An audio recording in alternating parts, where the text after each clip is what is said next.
What is up everybody, Gifford here and welcome back to another stock market video, and today I'm going to be talking to you about my newly made dividend stocks portfolio, and I'm also going to be showing you the 10 stocks that I have. And so getting straight into it, here is the agenda, why I started a dividend portfolio, the platform I use or the broker, and very quickly just explaining what is dividend investing. If you clicked on this video you probably already know a little bit about it, what are my holdings and also a tracker that I'm using, and simple stock analysis of the dividend stocks. Now we're not going to go too in depth about each individual stocks, but I'm just going to go over just the basics and the simple metrics that you need to follow with dividend stocks. So why did I start this dividend portfolio? And that was because in 2022 my returns were over -50%. So I failed pretty badly. I failed 2 times the amount that the S&P 500 returned, which was -20% or roundabouts there, and my risky strategy did not work. And while this was only over a year and that is quite short term, I still like to beat the market, and that is my target, and clearly I did not do that. So this year in 2023, what I want to do is I want to have a look at this small dividend portfolio and then verse it over my options portfolio and see how both of them are going against each other. So going into what is dividend investing and if it's any good, there's a few key takeaways from it, which is a dividend is typically a cash payout to investors made at least once a year, but sometimes quarterly. And in this website here, which I'll put attached to the description down below, you can have a look and give it a good read. Dividend basics, what is dividend yield, and goes through all that. But I'll let you read it for yourselves. If you clicked on this video, you're already going to know what dividend investing is pretty much all about. So the platform that I use and I'm going to show here is the Sharesies, because I already have it and it's also separate from my options portfolio, which is on Interactive Brokers. So you might not know that Sharesies has increased their fees lately, and at the end of January they're going to be going up, and there has been a lot of hate for that. But in this one, I'm going to show you that dividends will actually subsidize it, or later on, if I put more money in, it will actually pay for the monthly fee. So here's the website where they show that the pricing is going to be going up. And this is just explaining the transaction fees. And it's very important because this is what I'm going to be using my dividend portfolio and buying into it. So this is the fee structure for the monthly plan instead of individual buys. You can still do individual buys, but the monthly plan is going to work out to be cheaper if you actually buy $500 worth of shares. So that's New Zealand, $500 of shares every month, and therefore it works out to only be $3 a month. So I've done some quick maths here, and if you do the $3 monthly, and this is basically for everyone that's new who only wants to put a limited amount of funds in, you don't have a lot of money on the side with living costs and all that, and you're just starting out. So what it's going to work out to be is that it's going to be 6% trade fees if you're investing is max 500 NZ dollars. Typically what you want to do is when you do a trade, you only want to pay around about 1%. So this is less than 1%, although you do have to put in 500 New Zealand dollars. If it's any lower than that, then obviously it's going to go above the 1%, which is not something you want to do. But again, this is very minimal. Fees are just sort of part of the deal. And if we just do some quick maths here, so $3 divided by $500 times it in percentage is 0.6%.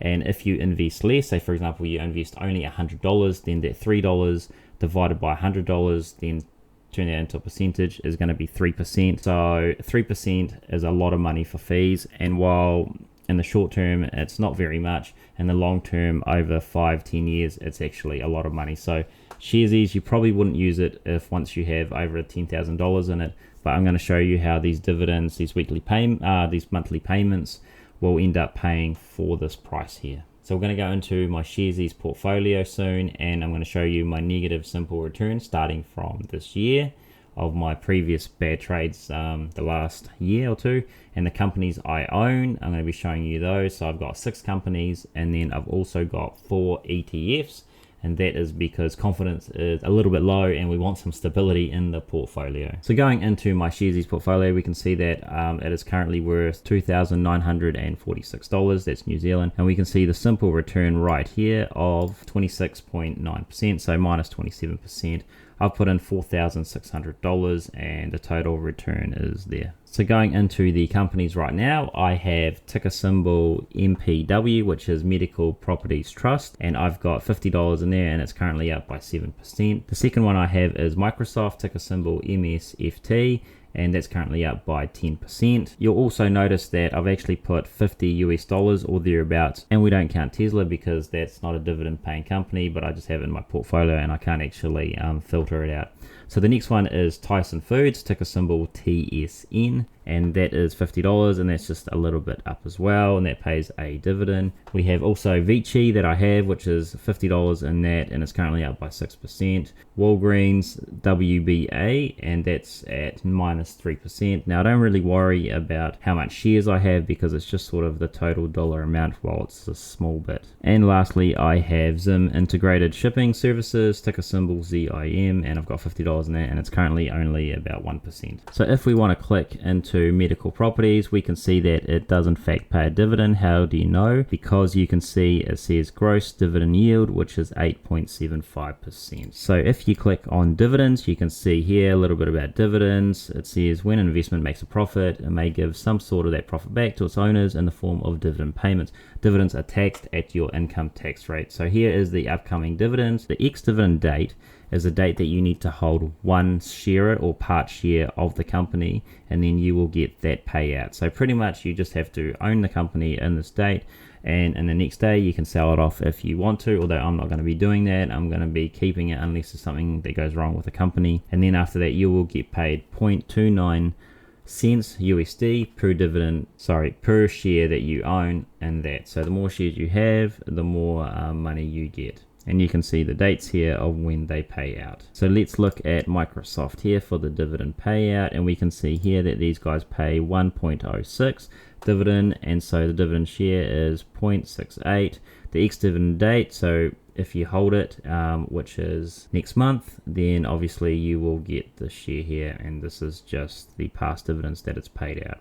And the good thing to look for is that the dividend has actually been increasing, but with Microsoft it's pretty low, but it's also stable, and I like holding the company as well. So you also have ETFs that pay a dividend as well. So this one here is the Global S&P 500 Covered Call ETF, which is an options trading sort of ETF, which I quite like, and that's currently down by about 4%. We also have Schwab US Dividend Equity ETF, so it's only up by 1. We have the Vanguard, which is very stable. I've got 2 Vanguards here. So this one is the high dividend yield, and these 2 Vanguards will have more money in it than the other ones because it offers a bit of stability. You can see here that's only up by 1.42%, so it doesn't really move much, but really we're buying it for the dividend. And also the Vanguard Total World Stock Index, which is not really a dividend payer but really reliable and long term is a good stock to own. This one here is also one of the ones that I recommend if you are just buying one stock to own. This is the Total World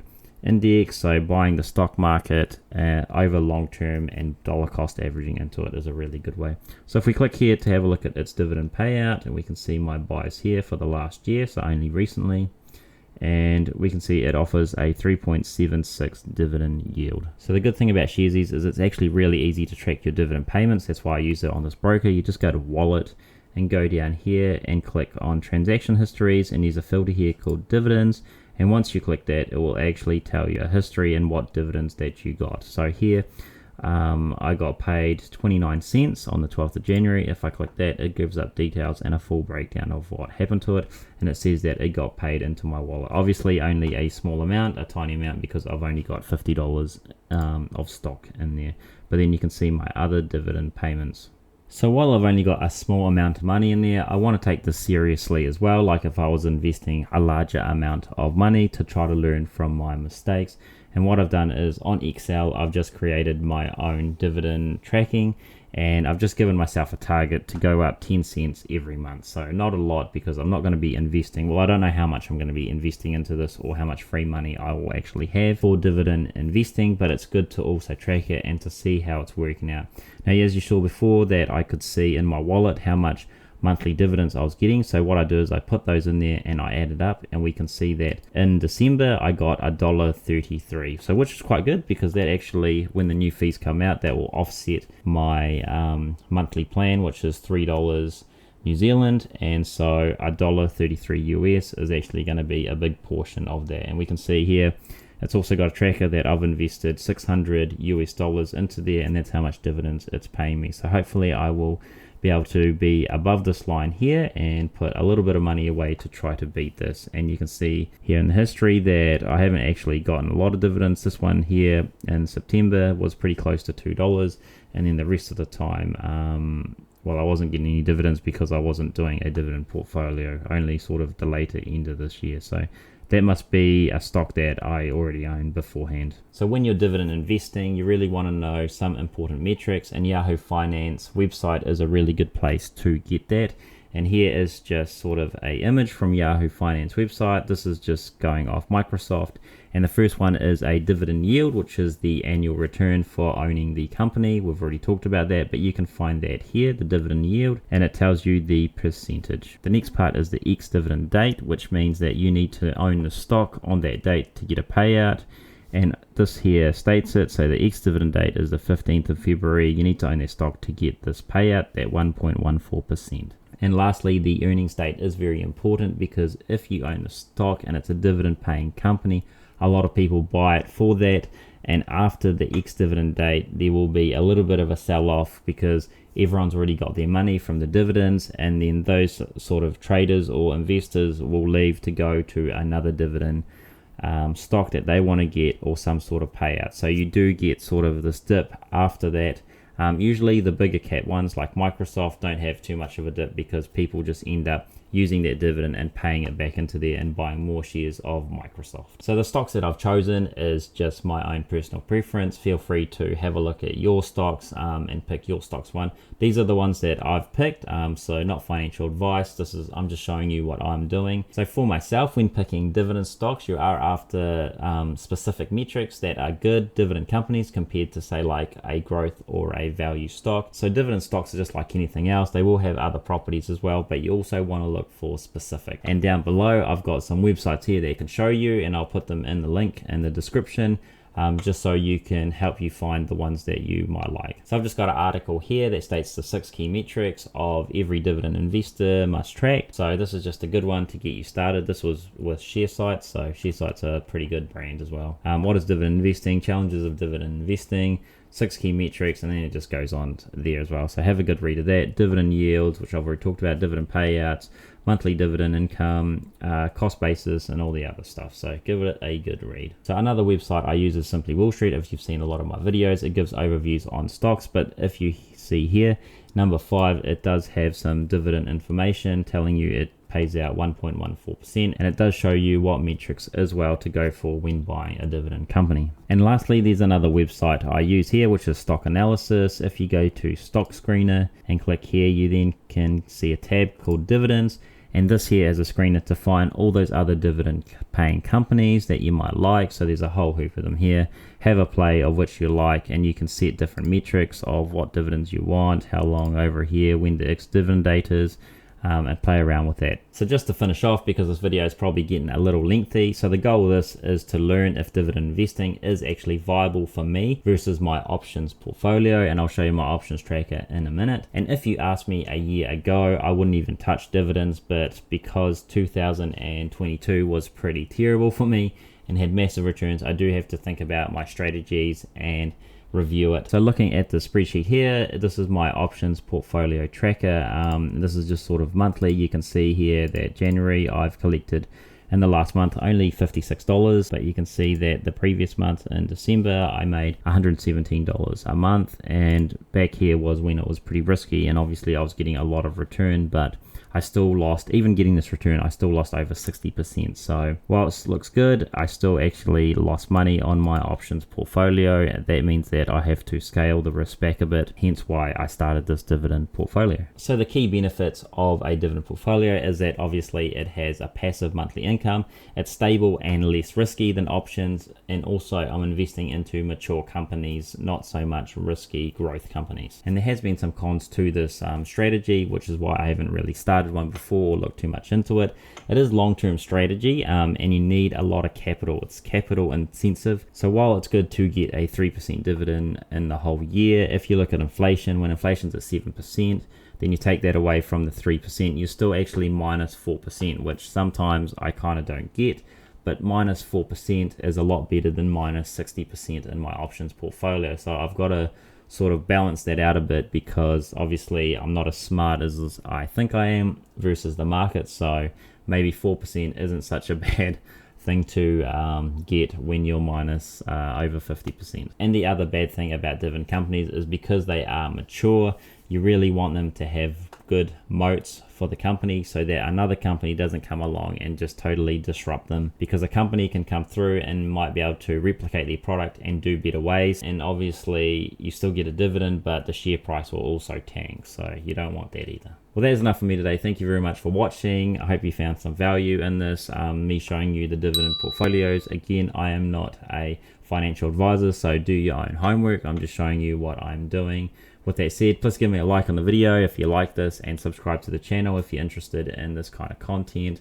Also, if you want to hear from me, I have a Instagram. Click on that, and I post there every other day about stock related stuff and also what I'm doing in the stock market. The trading platform I use is Interactive Brokers, Hatch Invest, Stake and Sharesies for individual companies, and I use Investnow for index funds. If you want to start investing, you can use any of my referral codes down below to start your own investing journey if you are from New Zealand. With that said, thank you for watching, and I will see you in the next one. Goodbye.